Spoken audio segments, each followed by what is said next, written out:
감사합니다. 제 강의 인생에 가장 박수를 잘 쳐주시는 청중인 것 같아요. 아주 고급 청중을 모시고 매주 향기로트를 하니까 너무 기분이 좋습니다. 오늘 K연수원에 강연을 하고 왔는데, 그 K연수원에 제가 이제 특별 강사거든요.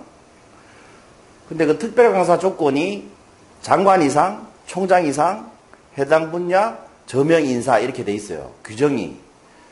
2013년도에 됐는데, 다른 데서 하도 이게 증명서를 달라고 해가지고, 그 증명서가 없는데 저는.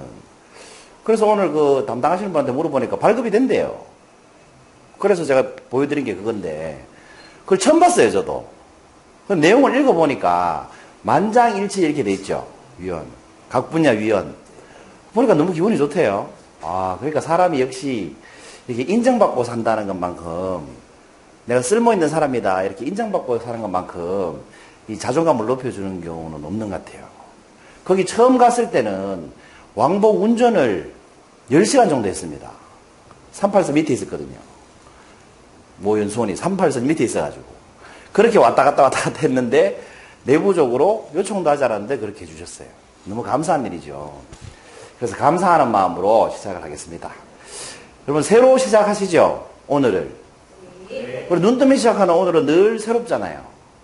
그런데 이게 눈 뜨면 여러분 매일 행복하십니까? 우리 박 관장님 매일 행복하십니까? 박 관장님 이렇게 보고 있으면 제가 인간 만든 것 같아요. 처음 봤을 때는 완전 추리닝만 입고 오더라고, 추리닝만. 사람 정말 없어 보이더라고. 그래서 제가 양복 입고 다니라고 했더니 정말 폼나잖아요, 그죠? 멋있잖아요. 보고 있으니까 흐뭇하네요. 그리고 우리가 아침에 눈을 뜨면 늘 기분이 좋진 않죠? 기분이 좋은 날도 있고 안 좋은 날도 있고 그렇잖아요. 그런데 왜 시작하는 오늘은 새로운 오늘인데 왜 기분이 안 좋을까요? 어떨 땐 꿀꿀하고 어떨 땐 슬프고 어떨 땐 우울하고 그렇잖아요. 그래서 제목을 이렇게 달아봤습니다. 새로 시작하는 오늘을 행복하게 사는 방법. 지난주에는 제목을 제가 이렇게 달았죠. 새로 시작하는 오늘이 행복하지 않은 이유. 긍정적인 제목이 낫겠다 싶어서 바꿨습니다. 그래서 지난주에 들으신 분들은 한 번 더 들어주시기 바랍니다. 파일을 날려먹는 바람에 이런 질문부터 해보죠. 새로 시작된 오늘이 행복하지 않은 이유. 큰맘 먹고 벤츠를 새로 구입한 사람이 있었습니다. 벤츠. 벤츠가 비싼 건 2억이 넘죠? 아주 비싼 벤츠를 구입을 했는데, 이 벤츠를 구입하고 바로 출장을 갔어요. 출장 가면서 아내한테 벤츠를 맡겨놨습니다. 맡겨놓고 출장을 이제 가고 있는데, 볼일 보고 있는데, 아내한테 전화가 왔어요. 여러분, 출장 가서 아내한테 전화가 와서 아내가 이렇게 물으면, 여보, 꼭 할 말 있는데, 시간 괜찮아? 이렇게 물으면, 기분이 좋습니까? 불안합니까? 불안하죠. 무슨 말 할지 불안하죠. 그렇다고 말하지 마! 할 수는 없잖아요. 그래서, 괜찮아, 말해. 그랬어요. 그랬더니 아내가 오늘 아침에 애들 학교 데려다 주려고 차 빼다가 차 문을 연 채로 후진을 해가지고 차문이 차고에 들이박아 버린 거예요. 그래야 차문이 박살났다는 거죠. 아내가 그렇게 얘기하는 거예요. 새로 산 벤츠를, 엄청 비싼 벤츠를. 여러분 같으면 어떻게 하시겠습니까? 우리 김대중 선생님 어떻게 하시겠습니까? 새로 뽑은 벤츠를 아내가 후진하다가 문짝 하나를 날려먹었대요. 어떻게 하시겠습니까? 사람만 안 다치면 괜찮다. 사람 안 다치면 괜찮다. 근데 표정이 좀 이제 굳어 계시네요. 표정이 이를 악물고 얘기하시는. 그렇죠. 박 관장님 어떻게 하시겠어요? 예? 화 많이 나겠죠. 야, 이럴 때 정말 화가 전혀 나지 않고, 정말 이렇게 화가 나지 않고, 참는 게 아니라 나지 않고 말할 수 있으면 얼마나 좋겠어요. 그죠? 전상현 선생님은 그러실 수 있을 것 같아요. 그죠? 아니에요? 그래서 주인공이 이렇게 얘기했대요. 유감이네. 그렇지만 큰 문제는 아니네. 이렇게 얘기했대요. 진심으로 이렇게 얘기했대요. 그랬더니 아내가, 당신 화나지 않아요? 불안한 마음으로 물었겠죠. 화나지 않아요? 그랬더니 주인공이, 당신 일부러 그랬어 혹시? 이렇게 물어봤어요. 아니지, 일부러 그런 건 아니지. 그럴 리가. 이렇게 얘기했어요. 그랬더니 남편이 뭐라고 했을까요? 뭐라고 했을까요? 이렇게 얘기했대요. 그렇다면 내가 화를 낼 이유가 없잖아. 차 뒷문보다는 당신이 훨씬 소중하니까 내가 그렇게 할 이유가 없잖아. 여러분, 사람은요, 큰 일에 대범할까요? 작은 일에 대범할까요? 이 사소한 일에 화를 잘 낼까요? 큰 일에 화를 잘 낼까요?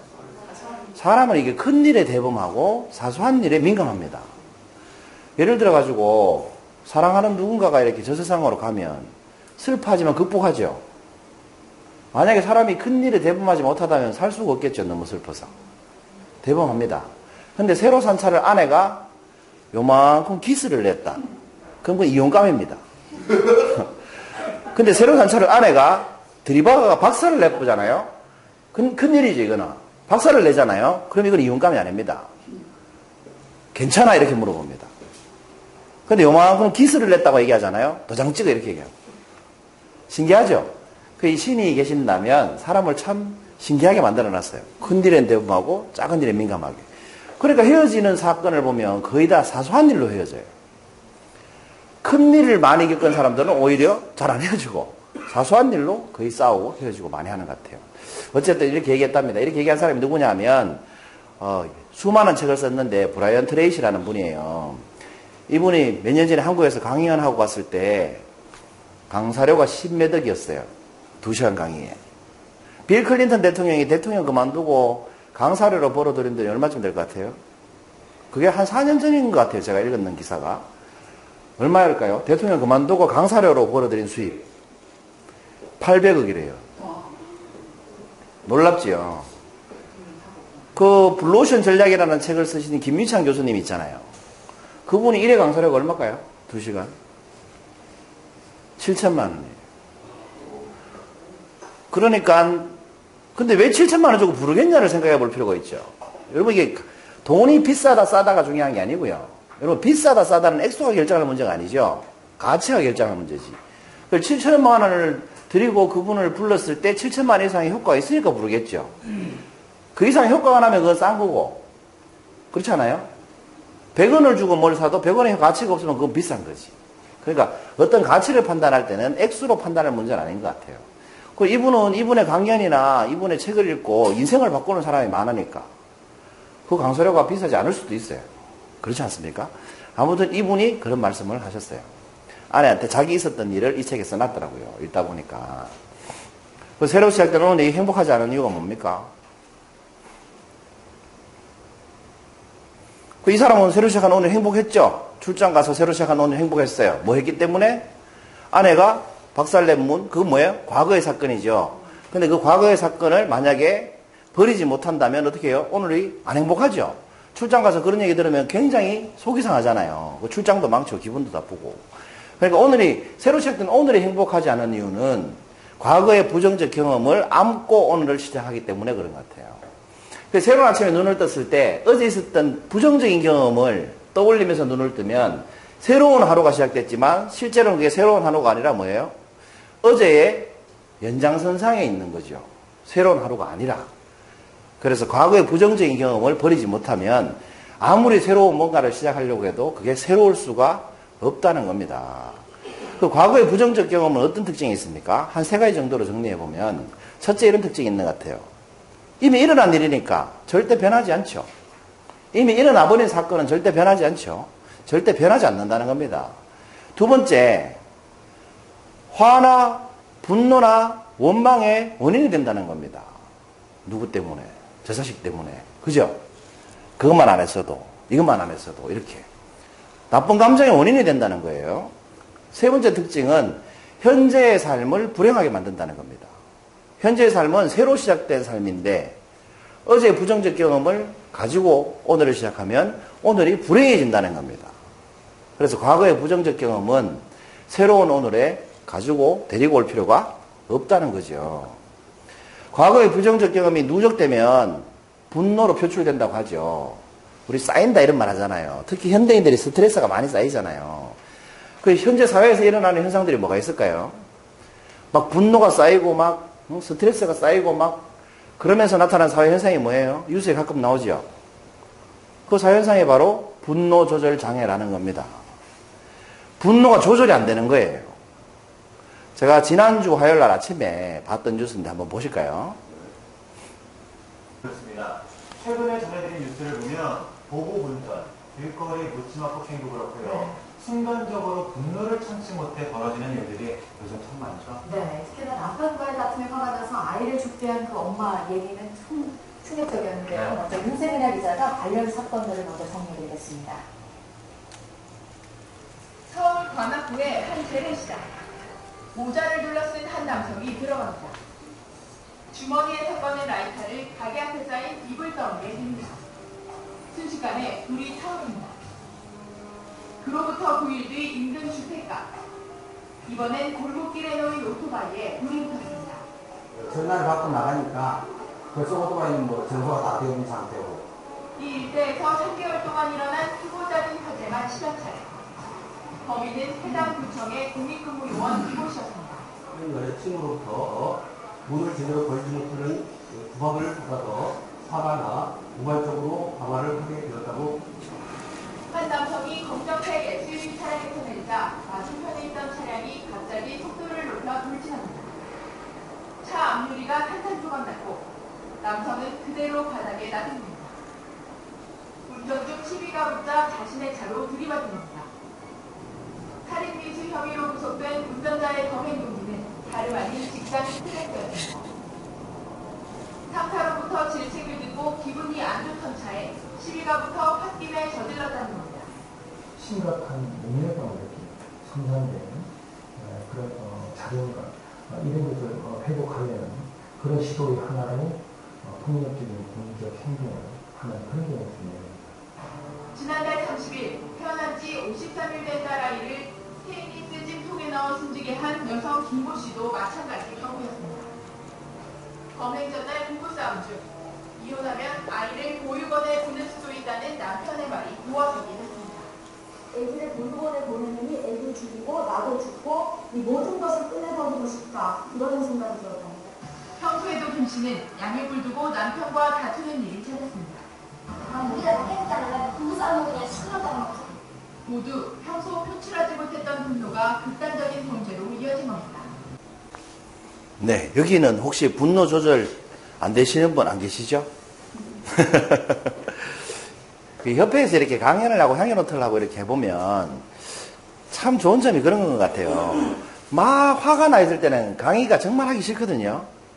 그렇잖아요. 근데 예를 들어서 이제 할 수밖에 없잖아요. 강의가 잡혀 있으니까. 강연은 취소하고 이런 게 안 되지 않습니까? 그럼 어쩔 수 없이 강연을 하죠. 그럼 강연을 하다 보면 그게 다 사라져요. 왜 그럴 수밖에 없냐 하면 강연하면서 제 입에서 나오는 말이 뭐예요? 행복하게 사십시오. 행복하게 사는 방법 1, 2, 3 뭐 이러고 있는데 저는 안 행복한데 행복에 대해서 강의하러 갈 때 정말 그 강의가 하기 싫거든요. 근데 그 강의를 하다 보면 행복해져요. 그러면서 반성도 되고 내가 안 행복한데 이런 강의를 해서 되겠나 이런 생각이 들면서 하다 보면 내가부터 행복해져야지 이런 생각이 들어요. 그럼 그게 사라지는 것 같아요. 그래서 좀 이 강의를 해보면 그 강의하는 그 강사가 가장 많은 힐링이 되는 것 같아요. 그래서 참 복받은 직업 같아요. 여기 모이신 분들도 강연해 보면 그런 거 느끼시죠? 자료를 만들면서 벌써 힐링이 다 되잖아요. 그죠?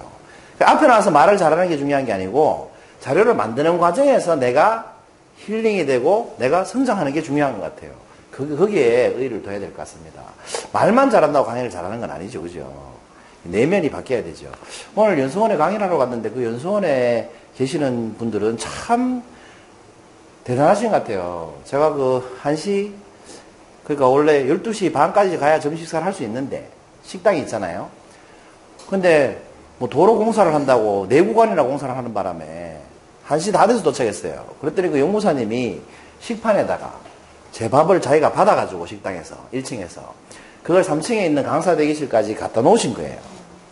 그래서 50분쯤에 도착했으니까 아직 밥을 안 퍼놓으셨으면 제가 식당으로 갈 테니까 놔두세요. 그랬더니 3층에 퍼놨다고.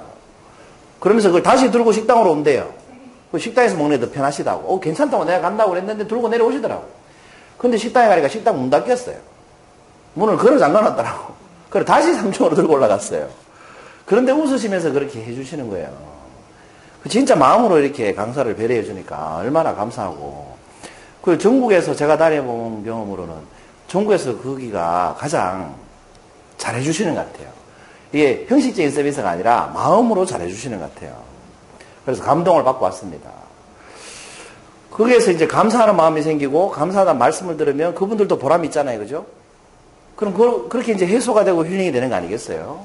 어쨌든 스트레스가 쌓이고 과거에 방금 뉴스에 나온 사람들의 공통점이 뭡니까? 과거의 부정적 경험을 쌓고 쌓으니까 뭐가 돼요? 분노 조절 장애가 되는 거예요. 우리가 운전하다가 누가 끼어들었는데 시험을 합격하고 오는 사람이 시험을 합격하고 내가 오는데 누가 끼어들면 양보하죠. 근데 떨어지고 가는데 누가 끼어들면 폭발하죠. 그런 겁니다. 그래서 과거의 부정적 경험은 정말 나쁜 것 같아요. 그럼 오늘 주제, 새로 시작하는 오늘 행복하게 사는 방법은 뭐겠습니까? 일단 과거의 부정적 경험은 날개를 달아서 자유를 줘야 됩니다. 오늘 나타나지 못하게 해야 된다는 거죠. 근데 이걸 의식하지 않고 안 나타나게 하는 게 제일 좋겠죠. 나타나지 못하게 해야지라는 건 의식한다는 거죠. 아예 털어버리는 게 제일 좋겠죠. 그 다음에 어떻게 새로 시작하면 좋겠습니까? 여러분 하루를 어떻게 시작할 때 제일 기분이 좋은가요? 새로운 하루가 왔다. 기분 좋죠. 좀 약하죠, 근데. 눈 뜨자마자 어떤 생각을 하면 하루가 굉장히 행복할까요? 저는 이렇게 하면 좋을 것 같아요. 새로운 오늘은 기적이다라고 생각하는 거예요. 여러분 아침에 눈 뜨시자마자 기적이 일어났다 이렇게 하는 거예요. 좀 어색하네요. 다시 해볼까요? 해보세요. 와우, 기적이다 이렇게 해보세요. 시작. 기적이다. 그래요. 아침에 눈 뜨자마자 기적이 일어났다 이렇게 한번 해보세요. 여러분 진짜 기적이죠. 왜냐하면 눈 감고 뜨지 못하는 사람도 있어요. 매일 있죠. 그렇지 않습니까? 그리고 그 눈을 떴는데 오늘을 마무리하지 못하는 사람도 있어요, 없어요? 있죠. 그리고 늘 새로운 사람을 만나죠. 여러분 출근하다가 동료를 그 회사 입구에서 만나거나 주차장에서 만나거나 교문에서 만나보신 적 없습니까? 아니면 어디 여행을 갔는데 다른 지방으로 여행을 갔는데 다른 지방에 있는 친구가 그 여행지에 와서 만났던 경험 없습니까? 그걸 여러분 확률로 일부러 그렇게 만나려면 그게 가능할까요? 제가 강원도에 놀러를 갔는데 제 대학교 후배가 제가 가는 그 장소에 여행을 왔더라고. 가족들 데리고. 제 대학교 때 후배가. 그게 가능한가요, 그게? 일부러 만나려고 하면? 일부러 약속 잡고 가도 그 만나기가 힘들잖아요. 어긋날 가능성이 높은데. 그렇게 만나진다는 거죠. 우리는 늘 이 기적 속에 살고 있는 것 같아요. 김 실장을 만난 것도, 우리 정희 씨를 만난 것도 기적이다 생각하면 너무 하루가 즐거울 것 같아요. 그렇지 않습니까? 그래서 새로운 오늘이니까 시작할 수 있다는 것 자체만으로도 기적 아니겠습니까? 여러분 만난 거 기적이라고 생각하고 하루하루 살겠습니다. 97번째 향연로트였습니다. 감사합니다.